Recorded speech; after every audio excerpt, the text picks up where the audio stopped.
人真係靚過上鏡，同埋真係好瘦嘅。我瘦過上鏡好多喎。人哋以為我做咗打手收埋咗。你睇 Harry 個表情。我又嚟到太子啦！自從上次出咗呢間賣芝麻嘅鋪頭，我就再排唔到買芝麻雪糕啦。星期六嘅人龍咧排咗兩條隊，一條咧係芝麻糕，另一條咧就係雪糕同埋其他嘢。呢條係人龍嗎？呢個越嚟越長龍啦。點算好啊？我想食雪糕啊！咁今次目標咧就係呢間係全港頭三甲最好食嘅餃子店啊！我見到一個觀眾，咁有啲咩介紹啊？你見到你。嚇？但係我個 friend 食喎，所以佢叫我嚟。你今日見到啲咩啊？芝士熟米煎餃，湯餃就雙拼係韭菜椰菜鮮肉餃。係冇要金沙個。冇啊冇啊，金沙太邪惡啊嘛。我都諗住俾 Harry 我食兩隻夠啦。多謝呢位觀眾。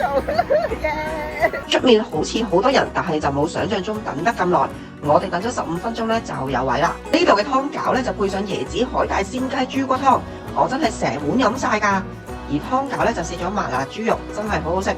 煎餃咧我就叫咗呢個好邪惡、好適合打卡嘅鹹蛋黃餃子，略嫌呢個皮就有啲韌，鹹蛋黃咧都係用嚟打卡好啲啦。食落去咧乾真真咁，但係咧我絕對會為咗佢個湯餃再嚟啊！勉強真人靚過上鏡。咁樣講定唔係，真心嘅發自內心㗎。